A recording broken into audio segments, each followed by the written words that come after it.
Hi there, guys. It's Archie back for the ADHD Care Podcast. I hope I find you well today. We have a special guest joining us today virtually. We have Leanne Maskell, who is an activist, an ADHD coach, and also an author. We are discussing all things ADHD, and I'm pleased to say that Leanne is actually in our waiting area, and I'm just going to bring her on. Hey. How are you? I'm good, thanks. Yourself? I'm okay, thank you.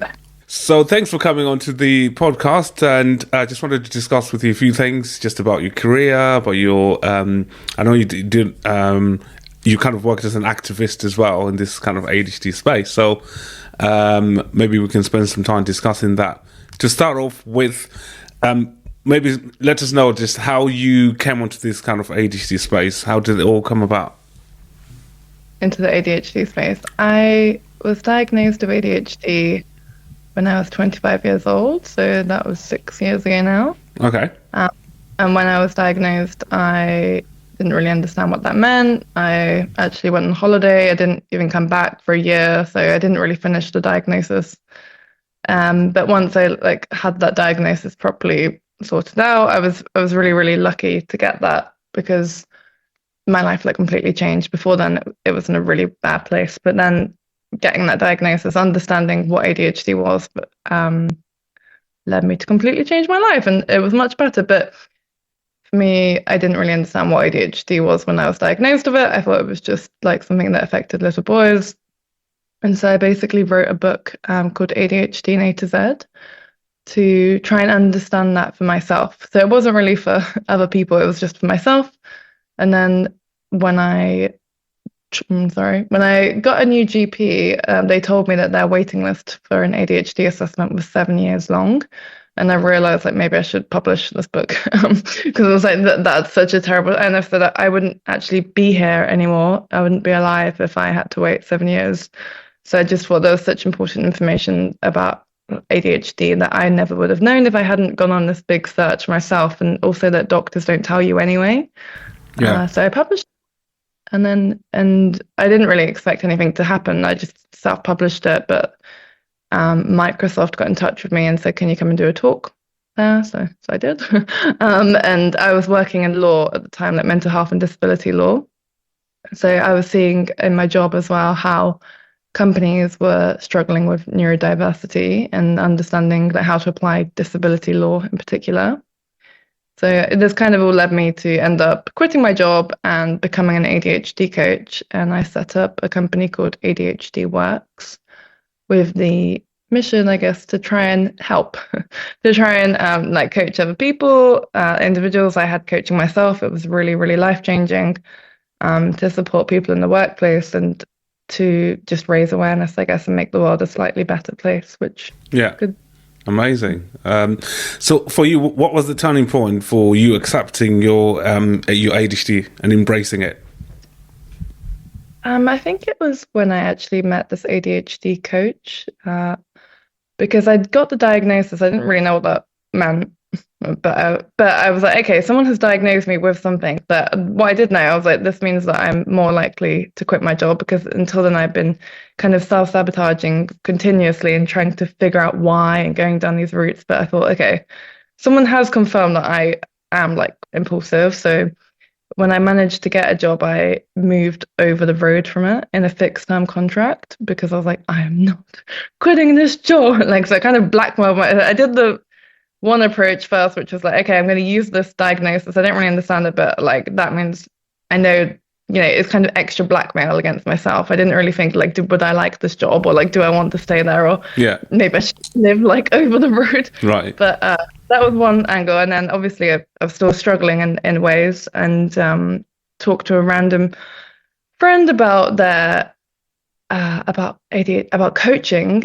And then I thought, I wonder if there's an ADHD coach out there. I Googled it and found this woman called Stephanie at the ADHD Advocate, who, it was just a life-changing moment to speak to someone that got how my brain worked, because I think having ADHD felt like my brain was so different from everyone's in the world, and it felt like being in it still does to an extent, being in a kind of invisible prison where on the outside everything looks fine. People are saying, why can't you just relax. Doctors for years would say, you just need to calm down. I was like, I know, I can't do it. But talking to someone that was in quite a similar position to me, like Stephanie had worked in law and had found a way to make that work for her. And he was telling me, like, it's okay. Like, I do understand what you're going through, but it was really, really life-changing for me. And to realize, like, the ADHD actually could be, it wasn't like a painful thing. It could be used for my benefit. It's quite interesting that you gave up your career in law to dedicate your time to becoming an ADHD coach, and obviously all the work you've been doing as an activist as well, which did you, so just through like your work through as an activist, what would you say, what have you noticed in terms of the public perception of ADHD and the understanding of it? And what are some of the things you've come across, whether it's challenges, myths, or anything of that sort? I think that the public perception and understanding of ADHD has changed very much, even in the short time that I've been doing this kind of work. Writing the ADHD book, I literally thought I was going to ruin my life and my career, my law career. I'd finally managed to get. I cried for weeks after publishing. I was like, why did I just destroy my life? Like, what have I done? Why did I do that?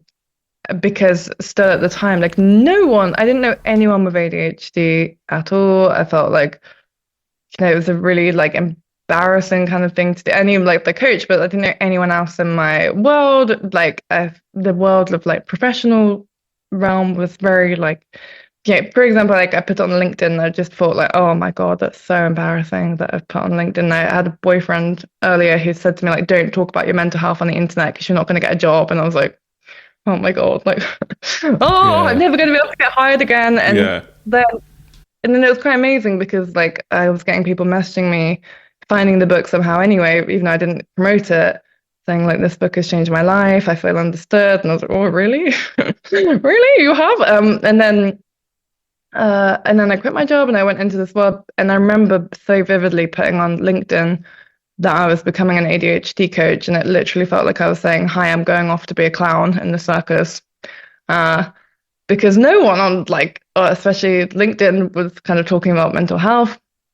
But now everyone is now. But I also have personally trained like over 100 ADHD coaches. Wow. So most of them have come through LinkedIn, ironically. So it's kind of funny to look at that. But so like a few years ago, that was 2.5, 3 years ago, I felt like it was very much not talked about, and there was stigma around it of it being a shameful thing, and this understanding that it could only affect small boys in class, which is very much led by actually our laws and our policies that are in place, which say that ADHD actually couldn't be diagnosed in adults until 2008, so that it did like continue that perception. But ironically, in the last few years, and I believe it's because of increased understanding and particularly much the pandemic, because everything changed. So parents were seeing their children at home, whether they were able to concentrate better or worse, and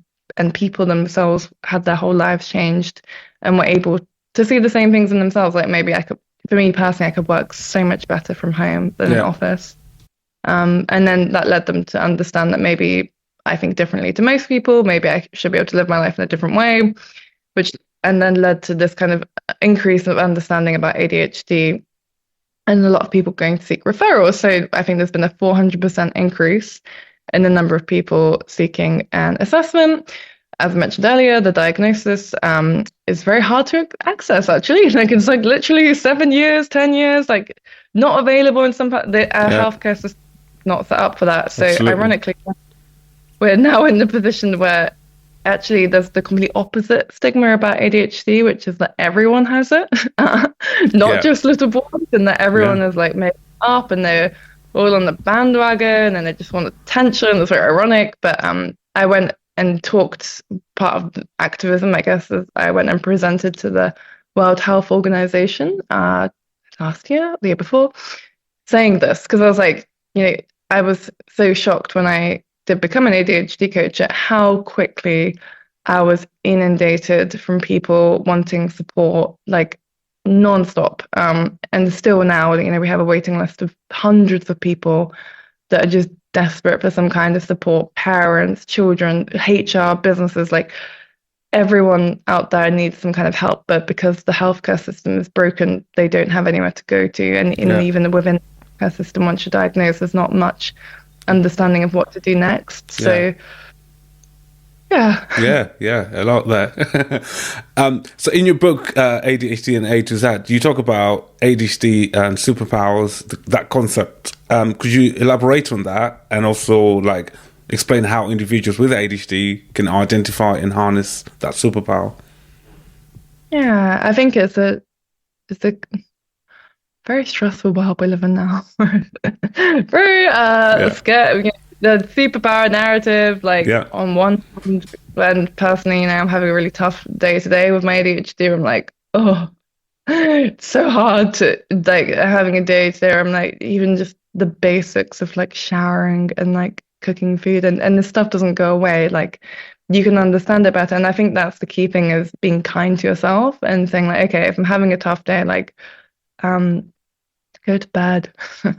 It'll be better tomorrow. And that understanding, first of all, your brain in the first place, I think is the key thing. So for me, because when I was younger, I didn't know that I had ADHD, I was constantly holding myself to the standards of the people around me and beating myself up for not being able to do the same things that they could, and thinking I was stupid, and allowing this to hold me back really from so many areas of my life. And I ended up becoming really suicidal, and because I just felt like I didn't fit into the world, and I couldn't do basic things that everyone else could. But now, for example, the comparison today is I know why. So I'm okay.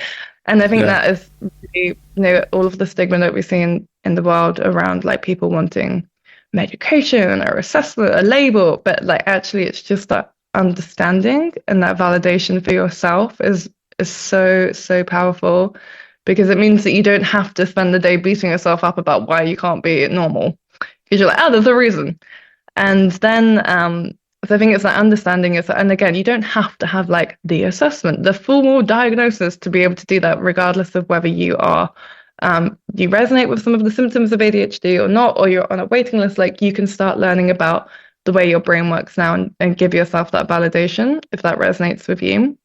And then look at how it shows up for you and what your strengths are, because I do think that a lot of people that are neurodivergent, they are trying to fit themselves still into neurotypical models of success, and they think that there's something wrong with them because they can't do X, Y, and Z. But maybe, and that's a really big part of what we do in the ADHD coaching, is help people to understand what their unique strengths are, because all of us have got things we find easier and more difficult, but particularly for people with ADHD, because of this 30% developmental delay in executive functioning skills, one of which is motivation and one of which is self-awareness. When we're interested in something and when we're good at something, we're essentially going to be really, really, really good at it. Yeah. And when we're not interested in something, we're going to be probably really not very good at it and find it much, much harder to try. So basically, my big advice is really simple, but do things that you like and that you're good at already. And if you feel like you're not good at anything, which is very common, because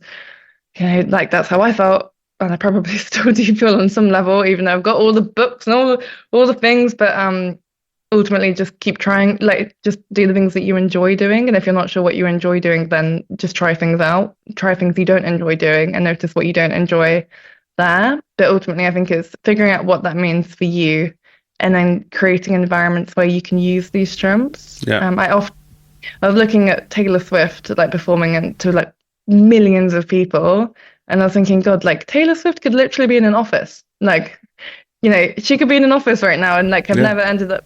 It's just from her environment that she's there, selling out the world tours and stuff. But that's the same for people out there. If I didn't leave my law job, I would still be in an office, and I would still be struggling with various things that were always going to be a struggle. So it's kind of identifying what you want out of your life and what makes you happy, and then trying to tailor your life to that, which I guess applies whether you're neurodivergent or not, but knowing that there are actually a lot of strengths that have been scientifically linked to ADHD, like creativity and courage and curiosity. So trying to create environments where you can play to your strengths is really, really important. Yeah, that is a valid point. That leads me into my next point. I was just about to ask you. I think you answered some of it anyway. Some people might focus on the negative aspects of ADHD because that's just how, particularly for us clinicians, we focus on the negatives. Like, okay, do you struggle with this? How does that impact on your day-to-day functioning and things? But for someone that struggles to understand or embrace the positive aspects of ADHD, what advice would you give that person? Yeah, and it's a really frustrating world we're in because, as you say there, like ultimately to be diagnosed with ADHD, like the clinical diagnosis of it requires you to have parts of your life that are disordered, if you like. But that doesn't mean that you are disordered. Yeah. Like a very close friend of mine, she's an energy healer, and she 100% would have all of the ADHD traits, but she has created environments where she doesn't struggle. So because of that, she wouldn't be diagnosed with ADHD, but she has all of those positive aspects of it. And I think that again is something really important that we train our coaches in, because people that have been diagnosed with ADHD, like they do need help. It's not like a fun personality quiz where you're like, oh yes, you resonate with all of these cool traits. And so it's really important to remember, like, when you are diagnosed with, or if you know someone that is struggling, they are struggling. Although there are lots of really good benefits, and I do think that it gives you the key and the understanding to get through that, because it gives you this tailored support. Like before, I was trying like neurotypical solutions, and I was like, I'm not helpable because therapy doesn't work for me and this doesn't work for me, coaching. But then actually understanding I had ADHD meant, I need to find someone that also thinks this way. Yeah. And if you're struggling with the challenges of it, it's really, really important, in the same way as the strengths, to get really specific about what it is that you do struggle with, because having ADHD looks different for everybody, and it's very, very situational as well. So, for example, once I lost the structure of having a full-time education, that's when my life kind of fell apart. So understanding what kind of challenges you're experiencing, I would really strongly recommend that everyone apply for access to work if you're in the UK and you're in work, ironically, because that can pay for support like a virtual assistant or ADHD coaching. There's up to £66,000 available per person, which again is something that I literally had no idea about. Like, but it's so incredibly helpful. So it's just remembering that there is support out there. It's not a bad thing to struggle, and like everyone struggles to some degree, and like you deserve help that is tailored to you, and you are helpable. I think that is the key thing. And like, even though it can be really tough to live with ADHD, because fundamentally it is challenging, there's nothing wrong with you. Like, you are not broken. It's your environment essentially, and understanding what you need, and knowing that you deserve support with these things. And I suppose embracing and coming to peace with that diagnosis as well helps. Because I suppose if you are still in denial or seeing it as a negative, or feeling like, which is how sometimes society makes you feel, you can't do this, you can't cope, you start to self-doubt, and that can lead into, struggling to accept and make any changes, acceptance, embracing, making those, focusing on the strength, which you've highlighted there. So that's where coaching can come in, as you said, like speaking to a coach, kind of making peace with the diagnosis first, and then trying to highlight what are the positive aspects of your ADHD, which you can try and focus on as well. Did you? So you had coaching for yourself when you got the diagnosis? I think you said that, didn't you? Yeah. Mm-hmm. And it's good that how you've turned that around to help other people as well, which is quite remarkable. That's what we do. Yeah. So fascinated about your work. So you mentioned about the World Health Organization. So that was purely based on you writing this book without knowing where that might take you. And the next thing, you're getting all this attention from Microsoft. And do you want to maybe break it down in terms of exactly what you do on a day-to-day in terms of your work in this ADHD field? Yeah, what I do at the moment, well, every day is very, very different. At the moment, my life mainly consists of training up new ADHD coaches. So we have a course that trains people to coach on this framework of executive functioning skills, because what I found very quickly in coaching was that, like, especially when you, as you just said there, it's like coming to peace with the diagnosis, and therapy can do that to an extent, but it doesn't help you like necessarily understand what ADHD is and how it's impacting you. So I basically built this framework of exercises that are based on ADHD, like the motivation, memory, impulsivity, to see how they're coming up for each individual and have someone like walk you through them. So right now I'm training 45 coaches on that to coach other people. And then I have a day as well, a week, where I coach people myself. And again, so within those coaching sessions, it's usually working through things exactly as I just described, like those worksheets, helping people to then break them down and make them relevant to their life. And it's like, okay, so understanding you have ADHD, and now what are you going to do with it? And it's all about moving people forward. So having someone to hold you accountable to actions. And again, because there's not like a magical fix, because you don't need to be fixed because you're not broken. But it's learning these executive functioning skills in the ways that work for you, and learning habits and what strategies work for you as an individual, and having someone to help you integrate them and figure that out, and knowing like they're not going to be there forever and ever. You're not going to be like a perfect human being that wakes up every day at 6 o'clock and runs 5 miles and comes home and has bread. Like, it's okay. But if you know that kind of thing helps you, then being able to pick that up. So it's kind of creating your own toolbox. And then I spend a fair bit of time advocacy-ing. I don't know if that's the word, activism. And usually it comes from whatever emotional thing I'm doing, or whatever I'm angry about. So you mentioned the World Health Organization. That came from the ADHD book was bought by a different publisher. And I talked to a few people to kind of give a testimonial. And someone said, they basically said they wouldn't give a testimonial because this experience, rejection sensitive dysphoria, has not been like academically verified enough. And I said I don't care, but I was like, also, I know that literally every single person I've coached, that is probably the biggest thing that they struggle with. And also for me personally, that was like what was leading me to feel suicidal.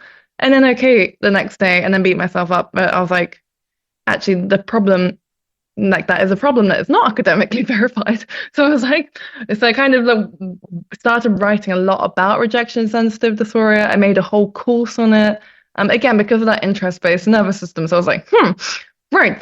And I know that is an issue, like, actually, and I'm going to provide like tailored support, because I actually think that if the diagnostic criteria included emotional symptoms like rejection sensitive dysphoria, that would help a lot of girls in particular who are written off as being emotional or on their period or hormonal, actually access the support they really, really need. Because I was feeling suicidal, I thought like there's no way that is linked to ADHD, but actually there is a 5 times higher suicide risk linked to ADHD. So like, I thought that was really important. I wrote to a few different people I knew about how do you change the diagnostic criteria.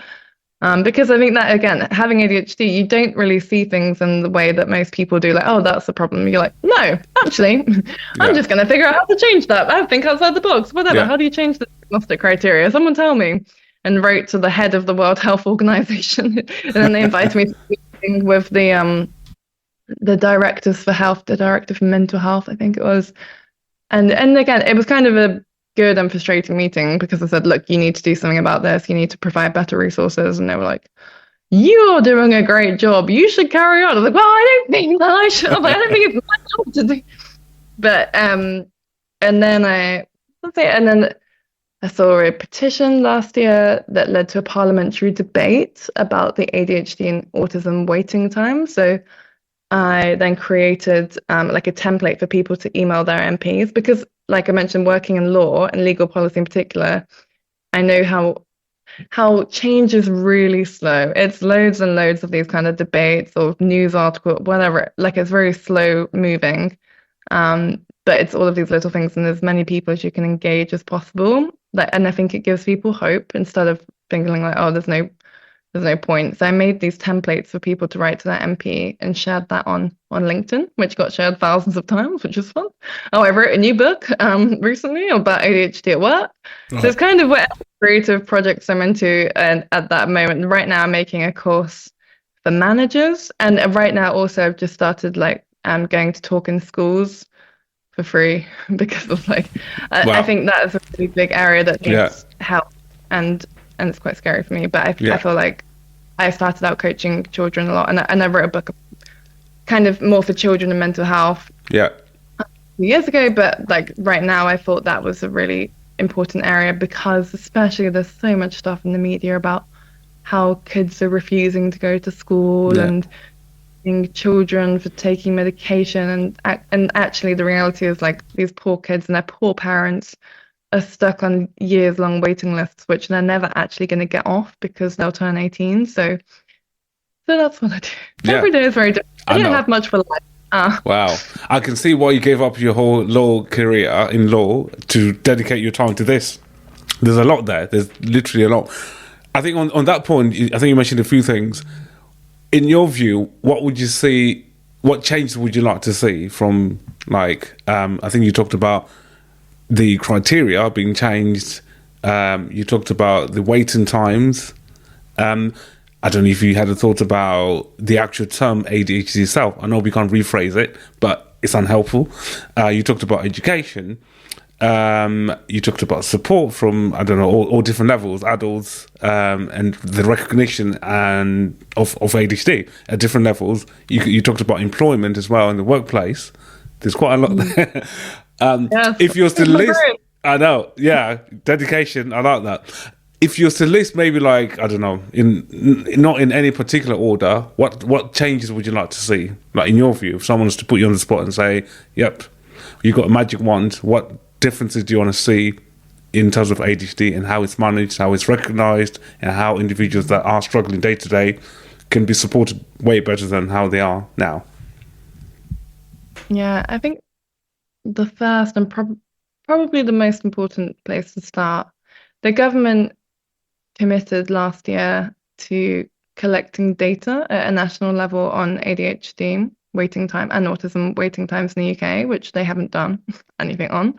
But that's kind of the core thing because as we saw with COVID, if you don't test people, you can't really prove there's a problem. If you don't test people, you don't have any data. So there is a bit of data about the fragmented data of waiting times in certain trusts and different areas and schools, and there's lots of fragmented bits of areas and fragmented support available. But I think that ultimately what should happen is the government should create a neurodiversity area within the Department of Health to coordinate this neurodiversity, because they should be collecting data. ADHD, I'm pretty sure, is not even listed as a specific condition in itself that teachers can put down at school. I believe that autism is, but it just comes under the special needs. So I think that's the first thing, collect the data so that then they can do something about that data. Because if you collect all of the people that are waiting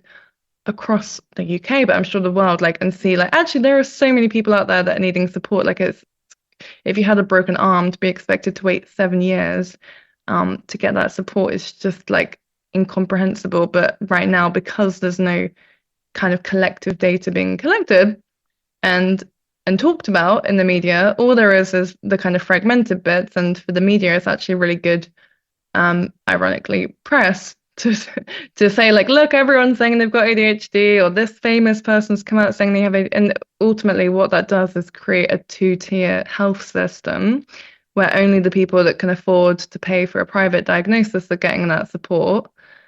And it's actually leaving all of these employers and schools and all of the other people that are struggling to how to implement that. I've worked with organizations that are just overwhelmed because they don't know how to support people that are on these waiting lists, and they don't know what they're meant to do afterwards. So I think that the first step, as boring as it sounds, is probably to collect the data and for the government to create actually, what would be what I told the World Health Organization to do is create a global collection for neurodiversity to see this across the whole world. Because also if people are really, really struggling in different areas, like there are lots of great initiatives, I guess, like what we're doing at ADHD Works, where I trained up, for example, in an organization like people to support each other with like ADHD coaching skills, which can be then applied to anyone, because we are living in a world where everyone's attention is under attack from like social media, screens. Like, these skills are not exclusive to ADHD. It's just that we're the ones that are probably suffering the most from that kind of attention economy, like things like late buy now, pay later kind of things. Like actually everyone is experiencing this. And then to create some tailored solutions and I guess it's like turning that awareness into action, but probably for that to happen at a national coordinated level requires there to be data. But until then, I kind of just took it into my own hands. So, it's training up people, like the education. But the thing is, there's nowhere to send them if the laws are not being implemented in the schools and parents can't get the support for their children. Like that diagnosis in itself is not that helpful. But I think it's really important for the people responsible to take a look at the healthcare, because there's some parts of the UK where, I think it's Yorkshire, where you can't even get an assessment. You can't be referred for an assessment unless you're in crisis mode and suicidal, essentially, like your life is in danger, which will just drive people to that point, which shouldn't be the answer. I know. And you can actually prevent it before it actually gets to that point where someone is in that crisis. It can then lead into other issues as well, as we know. Do you see ADHD as a public health issue? Yeah, of course. Yeah, I think it's like a very serious, like, global health emergency. Like I mentioned, because that's kind of what I think to the World Health Organization. Like, there is obviously like a huge proportion of people that have gone underdiagnosed, misdiagnosis, throughout their lives because of like the lack of awareness and education to a point. So that's why there are so many adults now like seeking support, and that they should have been given a long time ago. But also, as I mentioned, the kind of attention economy we're living in, and people being really badly targeted, if you like, on the internet by people that are like, do you have ADHD? Social media, things like TikTok, which is literally designed to make your attention span as short as possible, is driving everyone, regardless of whether you have ADHD or not, like to really suffer with paying attention and focusing and and their mental health in general. And I think a huge part of this, like, we're seeing such terrible mental health across the UK, and particularly in young people.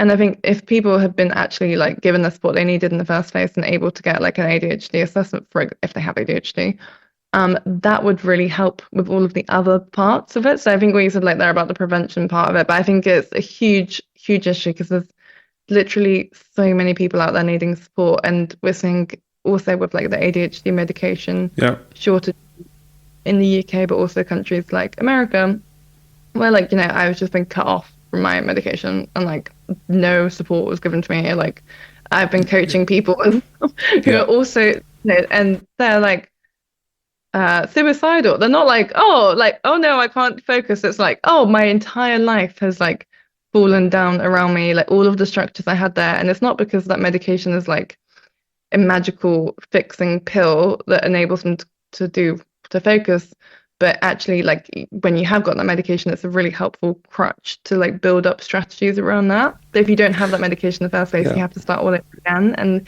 it's made even worse if you don't have any support or anyone to talk to about that, and no knowledge of like what will happen in the future. So for me personally now, it's really stressful to know, like, should I go back on the medication? Should I not take it? And there's already so much stigma around medication that I think it's 100% agree with you on that. I was literally about to ask you about that, just your views in terms of the current situation with shortage of medication and how the response, well, we knew that was coming anyway because we were warned about this, and then it came, and yes, there was talk about it, but I think media caught to it and started talking about it later on down the line. But again, there wasn't anything official. There wasn't any. I think there's two sides to it. You feel there should have been more done before, and to actually understand like what you just outlined, how someone with ADHD, to tell them that your medication isn't available, you go to your pharmacy or chemist and they're telling you that, sorry, we haven't got and there's no alternative, there's no other options that you're being offered at that time, apart from you just have to go back to your prescriber or just wait. And I'm surprised there wasn't any uproar, like a proper, like people protesting out there, like demanding their medication.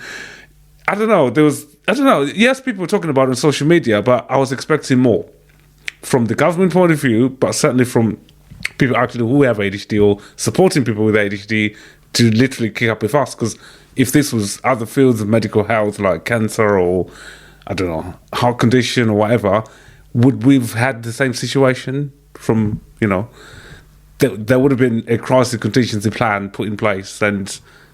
But because it's ADHD, it felt like they'll just cope sort of thing. Like, I don't know. It's just, there wasn't much emphasis around it. There was people, pouring their heart out on social media, but I didn't see much action from people in terms of trying to literally like knock on people's doors and demanding the medication. What's your thoughts on that? Yeah, I think it's really exhausting. Like, that is kind of the irony, right, of like taking medication away from people that need it, then weakens them to be able to do it. Like, you don't have any energy to kind of, like, I tried a lot to like write, and they made, I had a petition, actually. You're right, I did have a petition, and it got 11,000 signatures, which is great. And then the government literally responded and said, not our problem. So wow. that was their response. And wow. So the petitions committee, I don't think that is fair. What's the point in having a petition if the government can just say, actually, it's not really our problem? Because whose problem is it then? It's their, like, ultimately they are the ones accountable. They said, there's the NHS, the NICE guidelines, but those NICE guidelines aren't being followed. People can't get support on the NHS. So it feels very exhausting and ridiculous to live in a world where, like, the government, the people that are supposed to be responsible for this, and they can just say, yeah, we don't care. And I think it's probably indicative of like the wider approach in government to things like general mental health, but particularly neurodiversity, of like, it's like it's a cute, like, nice to have, like, people are fine. And I think, for me personally, like, that medication shortage, which I'm still living in, it made me feel like I was living underwater. Like, I couldn't focus on the day to day, like, and it has, still really impacted me now, because going off and on it and the general anxiety around it is really, really exhausting.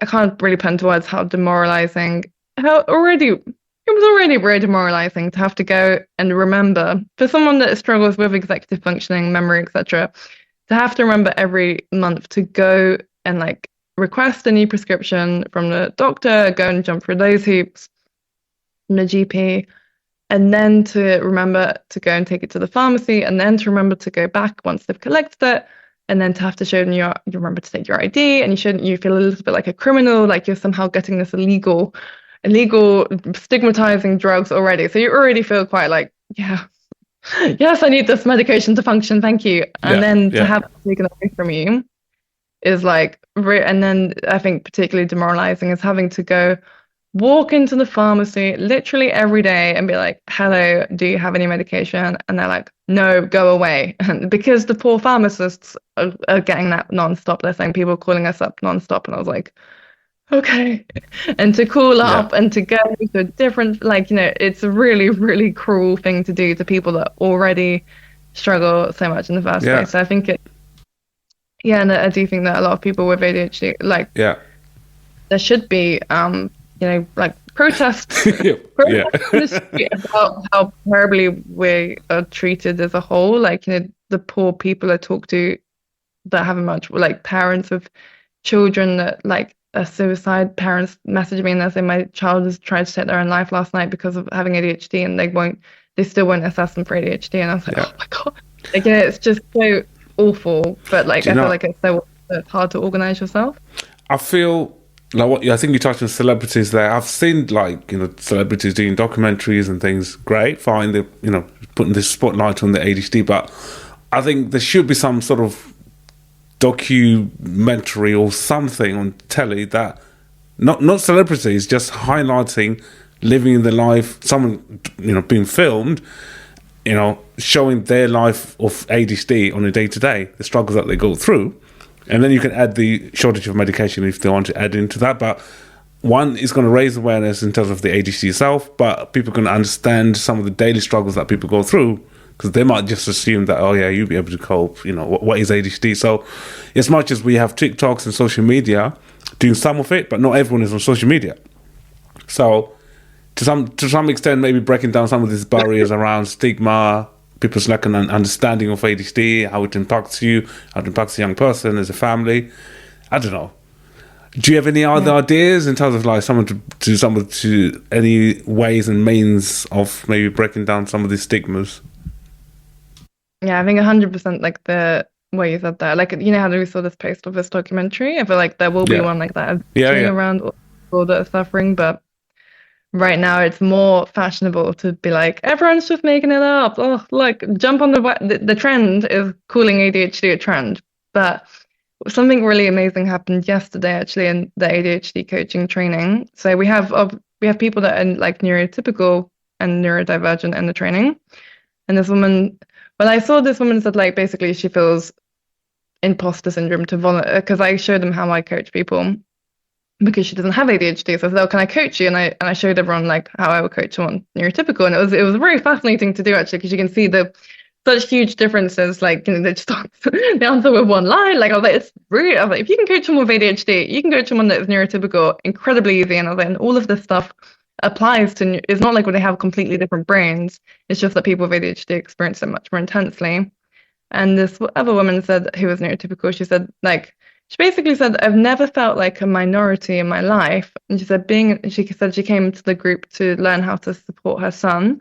And she was like, but being in this group of people, like, it's a really incredibly humbling experience. And I feel like everyone should go through this as neurotypical, because it's really hard to know what it's actually like for people that think differently until you are in that position where you think differently to most people. And then you see like the really intense difference. And I have seen that in the courses that I've run, like the neurotypical people that come are like, but you have to follow this process, this structure here, but what about this thing? And like all of the other, because the majority of people do have ADHD, they're like, no, it's like this.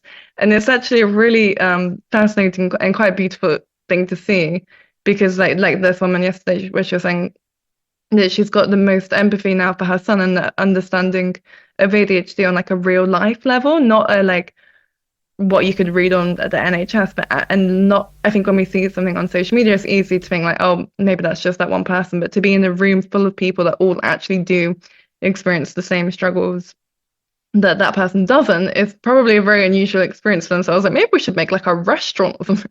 Maybe we should have like one neurotypical person over at night and then a room of people with ADHD. It is quite, these experiences are always quite amazing to be like, oh, this actually is like a, it's a real thing.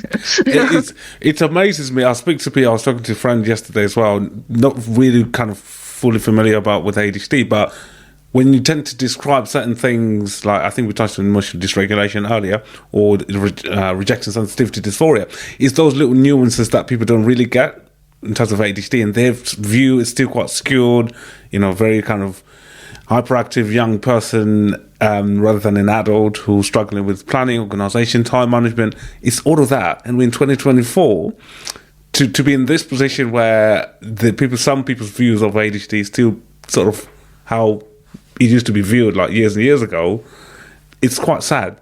So, social media is doing its part, but I don't know. I think the term itself, because I think that's what my friend said, like, I think they look at it as attention deficit hyperactivity. They're just looking at the actual term without actually understanding what goes on in addition to just those words. So, yeah, I think to some extent, if you want the government and everything to change, society's view has to change first. Yeah. Because obviously that's going to influence above sort of thing, but that's another topic for another day, I suppose. I feel like it's all part of the same machines. I feel like a lot of people out there, like, once they do get there, and I felt when I started coaching, I didn't know anyone with ADHD. When I say I was an ADHD coach, I felt so embarrassed. And now I know every single person I say it to knows someone with ADHD, or they're going through the process, or like there's literally no one that I say it to that's like, oh, I've never heard, like, oh, what is that? Like, I feel like everyone out there does know that it's a problem, whether they agree with it or not. But like, I think the systems, and like you meant, ADHD is the worst name for the condition, and that's why I built the coaching training on like the executive functioning, and all the training I do is like about the ways it actually shows up in your day-to-day life, because that doesn't give you that information. But ultimately, like, until that change, which comes from like the DSM or the people that make up the conditions that we live with on a day-to-day, until that is like all of the different parts of the system need to, and I think they will evolve whether they want to or not, because ultimately, like, the self-diagnosis is really valid in a legal sense. So the more and more people that support, the more it becomes an issue and talked about. So and how it presents. I think you touched. I'm a clinician. I know we followed the DSM. I think you mentioned it there. Which, you look at the criteria now, and you are faced with a patient client who's presenting with the traits. Some people don't fit. It's like we're trying to fit them into this box, aren't we? Yeah. Imagine, we can talk about females and ADHD and how their ADHD presents, which might be different. And then just because you didn't score a certain number of scores on the questionnaire, it's deemed, no, you don't have it based on that, without looking at functioning and general day-to-day, how it presents, how it affects you. There's a lot of that. So there are people that are not even making that 7-year wait list that we talked about, that are being dismissed. And they can't afford even going privately. Yeah, like, I didn't actually think I had ADHD when I went to get my assessment.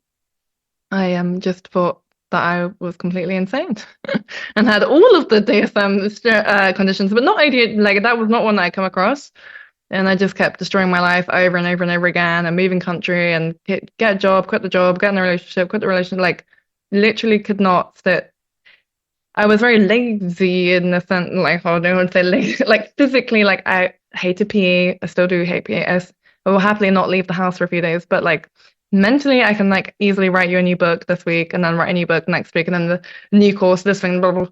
So it was like that and I was really lucky, I guess, that the psychiatrist I went to was like, no, you have ADHD. And I was like, no, that's not real. I was like, I've got a real problem. I'm here for the real problem. And he was like, yeah, really bad ADHD.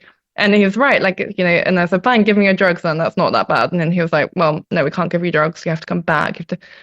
I was like, fine. I'll come back after my 2-week holiday. And I went on holiday and moved in with a random stranger out on the beach and did a partner visa with them in Australia. And came back a year later and was like, I believe you. Okay. Right. Yes. ADHD is real. Okay, give me your drugs now. So yeah, like, but again, like, it's those pills that actually made me really ill then, like, incredibly unwell, and the private element of it made it much, much worse. So, but yeah, as you say, like, that's an extreme example of it, but I could have been diagnosed with probably a number of things, like, and I was really, really lucky that person had specialism in ADHD and could see that. True. But so many people aren't lucky, and even going for I see it also with autism now very much. So, like, a lot of people with ADHD, they're also autistic, and they don't want to go for the assessment because they don't fit this mold of like playing with trains, whatever it is that we assume autism to look like, and actually, like, they're just not getting that support. And so, yeah. Going forward, like, what are your future goals as far as projects that you're focusing on around ADHD? I don't know. Just keep championing and waving that flag. Who knows what we'll do next month? But no, I think, like, just trying to help as much as possible, and I think having like as many coaches as possible out there is really, really amazing, because they all go off and help in their own ways. Like, we have so many teachers and parents and managers that we've trained up, and then they go off and adapt like what they learn, and they put it in their own communities. And it's that seeing, like, you don't have to have even like an official diagnosis, or you don't have to have like medication to be able to have support and access support is really nice. I think probably continuing to do things in that way, and like I mentioned, like, they're in talking to schools, because I really, really feel for like children that are growing up now, because it's almost what I didn't know I had ADHD at school, which was one version of it, but like to know that you do have something like ADHD and be a child and not to have anyone explain to you what that actually means, and to grow up feeling like, you know, there's something wrong with you because you do have ADHD, and then to have to get to kind of my age to be like, oh, maybe there is, maybe it's not like an awful, maybe there are kind of positives to that. It's like, hopefully it can help some kids out there to realize they don't have to like fit into neurotypical standards of society to be happy. And social media. Yeah. There's pros and cons to it. As you said, I think we discussed about, yes, great. Some people would put posts out, which makes it easy for people to understand ADHD in a kind of different way compared to us, clinicians or an academic who's putting together all this jargon on ADHD. But to some extent, some people might then listen to a post or think they might have ADHD purely based on a TikTok post. And start the self-diagnosis come from that. You might pick up some people that genuinely do have it, but at the same time, you will come across some people that might then think. I think that's where it's a fine line, isn't it? Yeah, I've written a lot about this. Basically, how to protect yourself from ADHD misinformation on social media. HuffPost, and also like that's why I wrote this book, The Reality Manifesto, because when I became an ADHD coach. And that was when people started talking a lot more about it in the media, etc. But I would talk to a lot of people, particularly children, and that were like really, really struggling with social media in particular. And as one part of ADHD, or like, you know, a girl that diagnosed herself with anxiety at the age of 8 from watching a YouTube video. And I was like, wow, that's pretty different. And then I think I've talked to people that like I talked to this woman once who said that she read an article or saw something on social media about like how having ADHD means that things in your house don't have homes. And then by the time her partner had woken up next to her, she had like paid £1,000 for an assessment, like a private assessment. And then within a week had been diagnosed and given like medication, which had made her really ill.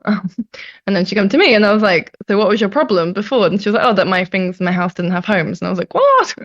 It's like, I don't know. It's like, I felt like that's a big thing to happen. Like, you know, like being diagnosed with ADHD is a really big, complicated, stressful process. And it's not something to kind of, I don't know, it's a very complex issue, right? It's very like that. It's diagnosed by a psychiatrist for a reason, like, and obviously, as we talked about, like that, the things there are not valid, or like the criteria is very outdated, so it should be updated. And people's lived experiences on social media are incredibly important. But I think the really important thing to remember about social media is that because it's not free, you are the product. If you are on social media, you're seeing something, someone, maybe they're sharing that for whatever reason, like. But whatever we see on social media is not like, it's for a reason. And people are really, really vulnerable on social media, like, you know, targeted ads, businesses, all of that kind of stuff. Like they can target people that think they have ADHD or, you know, are struggling in some way or another, struggling with attention, and they can make them, you know, I've written a lot about it in the Reality Manifesto book with TikTok, because there were these adverts on TikTok that were linking ADHD to obesity, which is true statistically, but then they were like promoting I think it was ADHD medication or something. Right. You know, you see it a lot with like with the deregulation, but like healthcare, like supplements and stuff like that, being like, oh, and particularly we see this now with the ADHD medication shortage because people are desperate for help. And so it makes you really, really vulnerable on social media. And I think that is really important to remember. Like, social media can be helpful, really, really important, but it's not real life. Like it's, you know, what you see on there is like, you can't really trust it. You can trust people to a degree, but like, you know, we don't necessarily know them in real life. And for me personally, that's like something I care about a lot because I grew up modeling from the age of 13. So I was in Vogue when I was 13 in like a women's wear campaign. So I grew up comparing myself to this image of myself which didn't exist like at all, because it was like photoshopped, etc. And then I feel like all of these kids and us, all of us are growing up in this world now where like it's a kind of similar process where we're being constantly bombarded 24 hours a day by things that are trying to get our attention. I know. And you know, for vulnerable people and Yep. in a broken care system that don't have any support, like that unfortunately makes you really, really vulnerable to being exploited Yep. because of that. And that's why, like, you know, that's why I think the World Health Organization, the DSM, the government, the healthcare people, they have a duty to fix that, because otherwise people are being exploited by like people that know that they're vulnerable on a completely unregulated platform, like completely unregulated. There's no regulation around social media. Yeah. And yeah. Yeah. Yeah. TED talk. Enjoyed it. Pep talk. That's hard. I know, not too bad. All right. To end on a lighter note, so what next for yourself? Like, just in terms of your career journey, are you working on a book? Have you got any conferences? Have you got any important meetings with Rishi Sunak coming by any chance? Pull him up and let him know. I don't think he'll be here much longer. I think it's better activism sense to focus on Labour. Probably he'll probably be in government soon enough.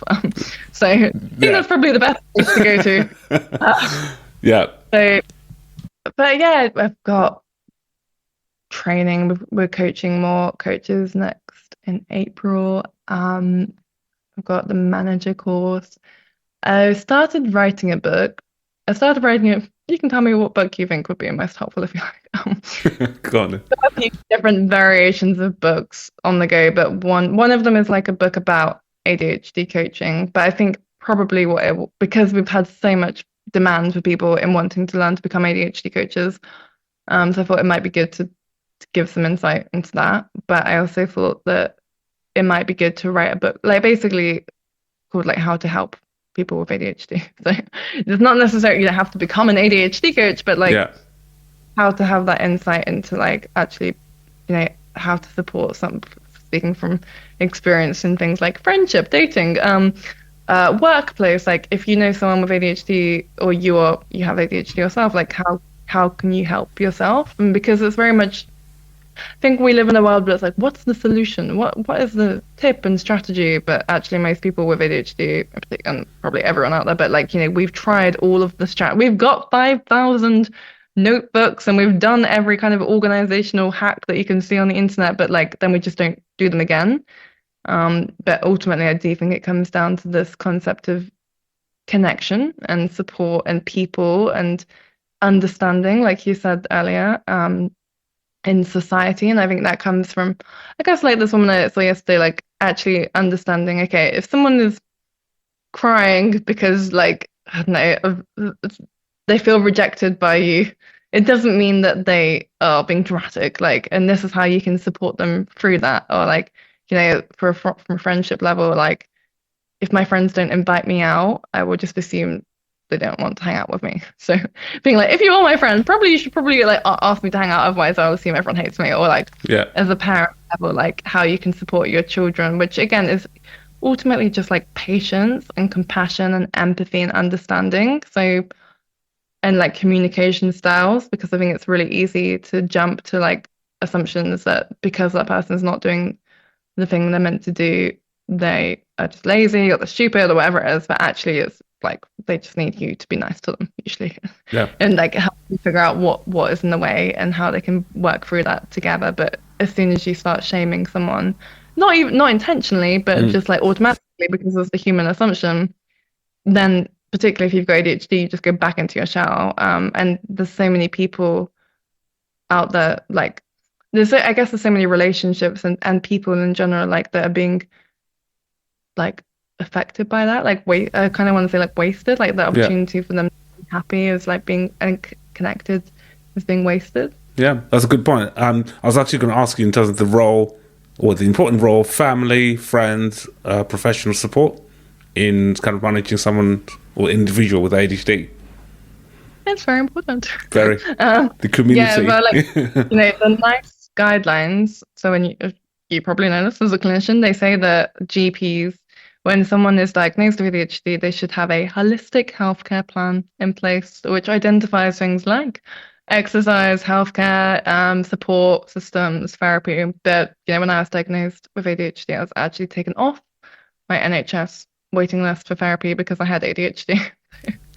And obviously, I have never had a lovely sounding plan like that. I don't know anyone that ever had a plan like that ever. So, no, I don't think that's happening, but I think it's very, very important and obviously recognized at that level. And I think it is everything because, like I mentioned about my friend that's like an energy healer, her environment means that she doesn't struggle because she's got the people in her life and an environment where she isn't experiencing very severe like challenges because she has adapted her environment and people around her to suit that. If she went to an office every day and she had people around her that were saying, why are you so stupid for not, like, what is an energy healer? Like, that's not a real job. Go and get a real, like, then she may be feeling worse. But in general, like, everyone in her life is, like, fully supportive of her, etc. And I think having the different people around you to support you, that is so, so important. Like I mentioned to me, like, my life-changing moment was meeting an ADHD coach, or just someone that could understand my brain, like a role model, I think is key, because it's that knowledge that you're not alone, even if you feel alone, like seeing that there's someone else out there that experiences the same things as you, like you're not broken, because they don't seem to be broken, is really, really key. So like having people around you, and that's where, again, I think like social media does a really good job. People, like, there's a girl called Ellie Middleton, and I just think she's really great at what she, particularly because she has achieved huge success, but she didn't even finish her A-levels. And I think that's really good for kids now growing up to see, like, you don't have to, like, get all A's in your A. Having role models, having support, like therapists, is really, really important to support you with the, like, mental health challenges that can come alongside having ADHD. And I think, like, everyone in the world should see a therapist if they can, just because life is hard. And it's nice to have someone to talk to. But if you can't, if for whatever reason, having people in your life that you do feel able to, like, say, I'm having a really tough day today, like, can you help me? Can you talk to me? Like, can you listen? Really, I think parents and teachers and managers for the adults make, like, the biggest impact on people. I think, like, such a huge impact, because they shape how you feel about yourself and what you're doing in the day-to-day life. Like, a good teacher can completely make you on your way to, like, believing in yourself and feeling like I'm not, not stupid, etc. But like my teacher actually asked the whole class if I cheated in my exams because I got all A's. I was like, I don't know. Wow. Maybe. I was like, I don't know. I just managed to memorize it all overnight, which made me feel like I had cheated somehow just by having the brain I have. But I didn't like copy something from. But on the flip side, I was really fortunate to have a law teacher that was amazing, and she supported me, and she's the reason that I probably went to university in the first place. So you talked about therapy. Would you like to see therapy being readily available, particularly for ADHD, specifically ADHD coaching? What is the recognition of it? Certainly, because the NICE guidelines that you currently referred to earlier, they talk about holistic approach, treatment of ADHD, and they talk about therapy. But we know general therapy sometimes doesn't work or isn't beneficial as much as specific ADHD coaching. Even if it was to be included in the guidelines, obviously that needs to be readily available from kind of the National Health Service point of view as well. Because now we know that it's more in private. People have to pay for it. And not everyone has access to a coach. It's always difficult to find coaches. Sometimes there's a backlog, they've got waiting lists, and all of that, as you know, is definitely very busy. And I'm sure you are as well. So is that something that you'd like to see? Definitely. Actually, if anyone's looking for a coach, we've got literally so many of them on ADHDworks.info.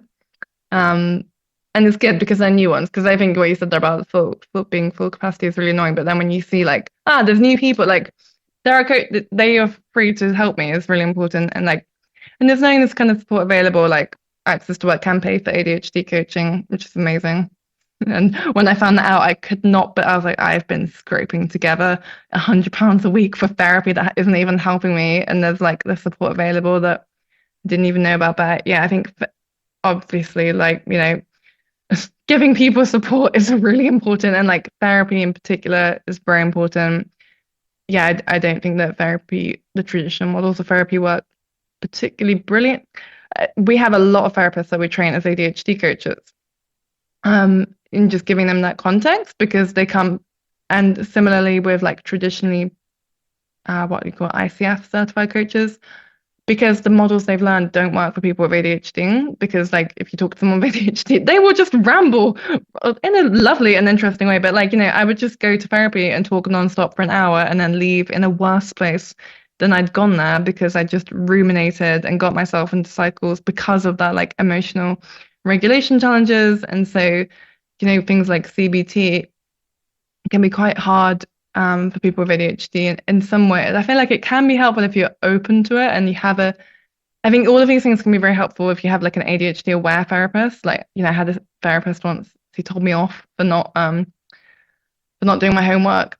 And then I was like, quit now. And, you know, it's that understanding again. It's not something that really like, but it's just the understanding and the empathy and the kindness, sort of being like, okay, like, that's okay. What got in the way? What will work for you? Like, what kind of approach do you need, instead of trying to fit everyone into a box? And I think the NHS definitely provide therapy and definitely provide coaching. I feel like ADHD coaching in particular, like, you know, I only started this training a year ago exactly, and we've trained over 100 coaches. We've got every course we do is like booked out. I was kind of planning to do one, and the reason I did it was because I was overwhelmed myself, but I didn't know who I could trust, because I coached in quite a unique way where I wasn't like expecting people to come to sessions being like, the outcome that I want to achieve is this thing, because often we have no idea and we have like 500 things we want to talk about. And so I wanted to just train up coaches myself, but then, you know, a lot more people than I thought would registered for it, and then have more demand next month. I was like, okay, we'll do it again. And now we've done 4 cohorts. Wow.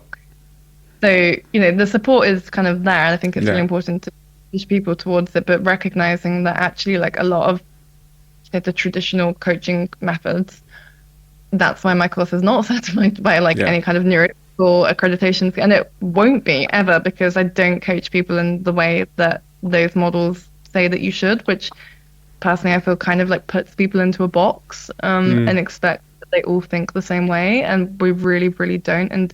But having someone that's got that education and understanding whether they have ADHD themselves or not, but like to be able to hold that space for you and validate your experiences and help you move forward is life-changing, because people with ADHD know what to do, we just can't do it. Yeah, amazing.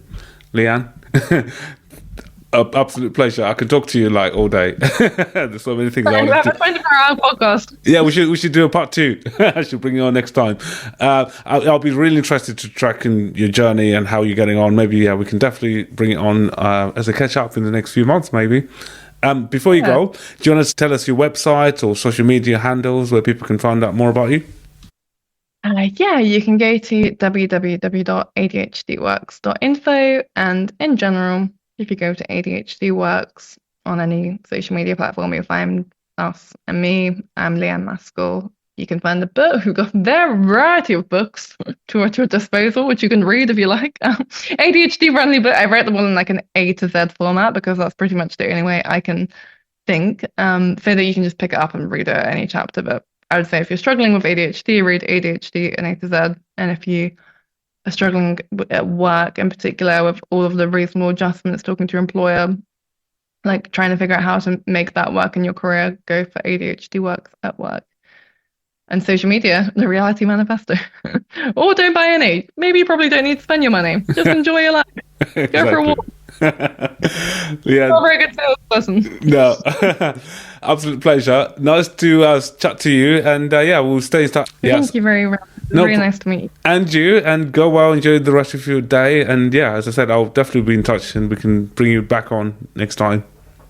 Yeah, thank you so much. No problems. Take care. All the best. Bye. Bye.